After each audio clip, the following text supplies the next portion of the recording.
There are stories that are terrifying not for what they show, but for what they cannot explain. Narratives that hang in the air, like a secret no one dares to complete. I always believed that every horror has a logical origin, until I heard one night the account that would change that conviction forever. I learned of this story from the mouth of an old Portuguese friend, the owner of a small bakery in a central neighborhood of São Paulo. Over strong coffee and the aroma of freshly baked bread, he told me in a low and serious voice something he swore had happened in an apartment building nearby. A story that, according to him, never found an answer, a conclusion, or a possible human explanation. Since then, I have come to call it the Moth on the 8th floor. The Mirante das Palmeiras building had always been known for its tranquility. An old building with long corridors, worn marble floors, and walls that seemed to absorb any noise. People used to say that living there was like living inside a stopped clock. Nothing happened, nothing changed. Until the moths started to appear. It all began on the 12th floor. Mrs. Celeste, a widow who rarely left her home, commented one night to a neighbor that she had found a huge moth perched on her door. The neighbor laughed, saying it was common. The next day, Celeste was found dead in her armchair, her eyes wide open like someone who had seen something that should never be seen. Then came the man from the 9th floor. The moth appeared stuck to the peephole of apartment 903, its wings trembling against the glass. Hours later, his body was discovered in the laundry room, fallen beside the washing machine that had inexplicably run by itself during the night. The building started to whisper. Coincidence? A bad omen? Superstition? No one could say. But everyone started paying attention to the moths. As the weeks went by, they multiplied. There weren't many at a time, always just one, but they appeared in strategic spots. On the door of 402, on the handrail of the 7th floor, on the wall in front of 305. And always, someone died afterwards. The building manager, Clara, who lived on the 8th floor, apartment 802, tried to calm the residents, but even she was uneasy. The caretaker swore the moths didn't come in through the garage, nor the drains, nor the windows. They come from inside, he said once, pale, as if they were here the whole time. What was most frightening was that each moth seemed larger than the last, and the wings had strange markings, almost like human eyes looking back. Panic seized the building when in a single day, 3 moths appeared at the same time, one on door 1102, another on door 508, and another in the lobby, stuck to the light switch. Residents locked themselves in their homes. Some prayed, others packed their bags in a rush. But Clara, the manager, decided she needed to discover the origin of it all. She searched through old reports, building documents, and spoke with the oldest residents. That was how she found the name. Dr. Augusto Naves, the first owner of the land where the building was constructed.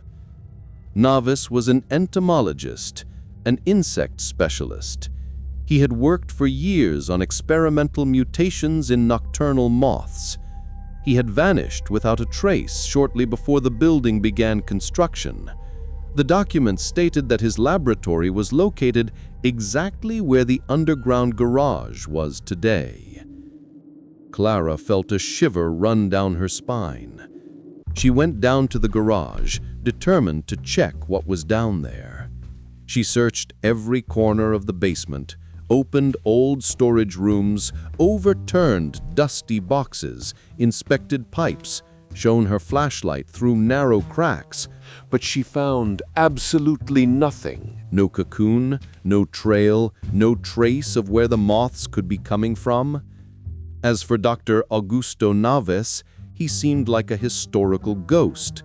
No documents beyond what she had already read, no concrete clues, nothing to explain what was happening. Exhausted, her mind throbbing and her body heavy, she decided to go back up. The elevator was slow that night, almost dragging, as if it were tired too. When she finally reached the 8th floor, Clara walked toward her apartment, anxious to throw herself into bed and forget everything for at least a few hours. But when she looked up at her door, she froze. Perched right in the center was a gigantic moth, larger than any other she had seen in the building. Its wings were red like fresh blood, pulsating slightly, as if breathing. Its black body glistened under the dim hallway light, and on its wings was a pattern that seemed to watch. Clara paled instantly, her heart pounding in almost a painful way. She took a step back, unable to breathe. The moth moved its wings slowly, as if acknowledging her presence. Panic took hold of Clara. Instinct screamed louder than reason. She needed to get out of there. She couldn't enter that apartment. Terrified, she spun on her heels and ran back to the elevator, whose doors were still slowly closing. She threw herself into the cabin and frantically pressed the ground floor button. The doors closed, isolating her from the sight of the moth. Clara exhaled, leaning her head against the metal wall in relief. The next day, almost all the residents of Mirante das Palmeras were gathered in the community hall, hastily transformed into a wake room. There was a mix of sadness, disbelief, and panic in the air. People whispered, shocked by what had happened. How could an elevator that had recently undergone maintenance simply snap its cable and plummet? How could an accident like that happen to Clara, the manager who was always inspecting everything? No one had answers. As the wreaths of flowers arrived and the sealed coffin remained in the center of the room, the residents approached, murmuring words of mourning and fear. It was then that something unexpected happened. A beautiful moth entered silently through the open door. It was not ordinary. Its wings had a deep, almost metallic tone, and on them was a perfect design of 2 large black eyes, so sharp they seemed alive. Slowly, as if it knew exactly where to go, it flew to Clara's coffin and landed upon it. The residents recoiled, some gasped, others swallowed their tears, but no one dared to move. The moth opened its wings toward them, revealing the drawn black eyes, fixed, deep, alert, as if sending a clear and terrible message to everyone present. I am watching all of you.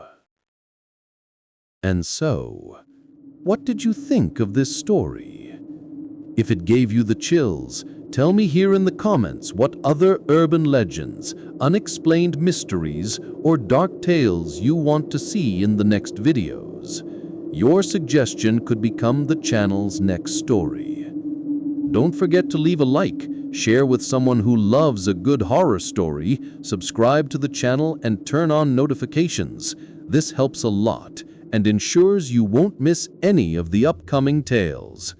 Thanks for watching until the end. And now, if by chance you notice a moth sitting on your door tonight, run. but don't use the elevator.